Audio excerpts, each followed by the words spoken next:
नीचे अपना आश्रय बना लेती है। इधर कपिला के जाते ही दिनेश अचानक बीमार पड़ जाता है। उसकी हालत बिगड़ती जाती है। वैद्य जी उसकी बीमारी को गंभीर बीमारी बताते हुए कहते हैं, दिनेश बेटा, तेरी बीमारी बड़ी गंभीर बीमारी है, पर मेरे पास इसकी दवाई है। उस दवाई से मैं ठीक तो हो जाऊंगा ना वैद्य जी? हाँ, हो जाएगा। ये कुछ गोलियां हैं बेटा, सुबह शाम 2-2 गोलियां गाय के दूध के साथ खा लेना, पर खाना गाय के दूध के साथ ही, वरना बिल्कुल ना खाना। हमारे घर में तो गाय दूध देती है वैद्य जी। अब बस ठीक है, फिर कोई दिक्कत नहीं, मैं चलता हूँ। कुछ देर बाद सुमन गाय का दूध लेकर आती है और दिनेश उस दूध से गोली खाने की सोचता है। मगर वह जैसे ही दूध का गिलास हाथ में लेता है, दूध अचानक से फट जाता है और दिनेश हैरानी से कहता है, अरे ये क्या सुमन, दूध तो फट गया। पर दूध तो ताज़ा था, फिर फट कैसे गया? रुको, मैं और दूध लेकर आती हूँ। यह कहकर सुमन और दूध लेकर आती है, मगर दिनेश के हाथ में आते ही वह भी फट जाता है। सुमन जितनी बार दूध लाती है उतनी ही बार दूध फट जाता है। यह देख दिनेश परेशान हो उठता है और हैरानी से पूछता है, आखिर ये हो क्या रहा है सुमन? दूध इस तरह फट क्यों जाता है? यह तो भगवान ही जाने क्या हो रहा है। हो सकता है हमारा दूध खराब हो। आप धीरज रखिए, मैं पड़ोस से दूध लेकर आती हूँ। सुमन पड़ोस से दूध लेकर आती है तो दिनेश का हाथ लगते ही वह भी फट जाता है। फिर तो सुमन जिस भी गाय का दूध लाती है वही फट जाता है। दिनेश दवाई ही नहीं खा पाता और उसकी तबीयत बिगड़ने लगती है। लगता है अब मैं ना बच पाऊंगा। पता नहीं भगवान मुझे किस पाप की सजा दे रहा है सुमन।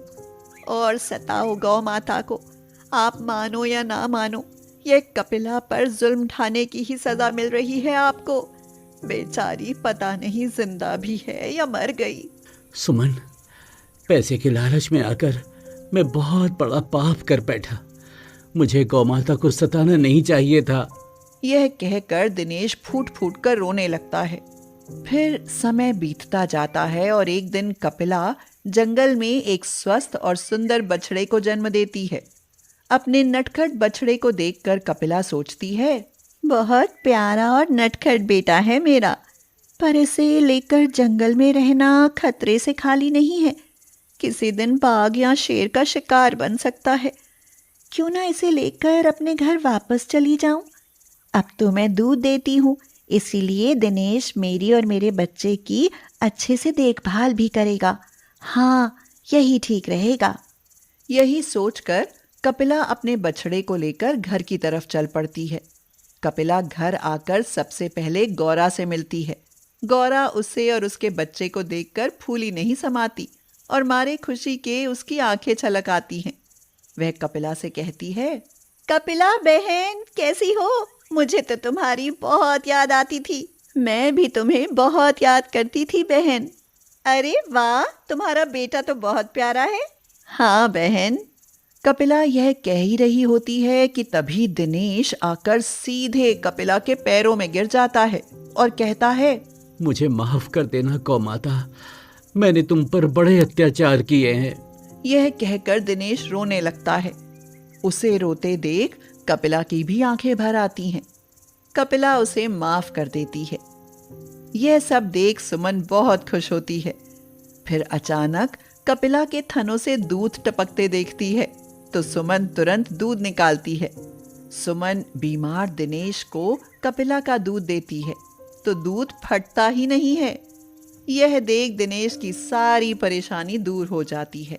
वह कपिला के दूध से दवा खाकर जल्दी ही ठीक हो जाता है और फिर गौरा और कपिला की मन से सेवा करने लगता है। निशांत के लिए लड़की देखते देखते थक गए, लेकिन उसे कोई लड़की नहीं मिली। एक तो हाई एजुकेशन, ऊपर से रईस खानदान, कोई टक्कर की लड़की मिली ही नहीं।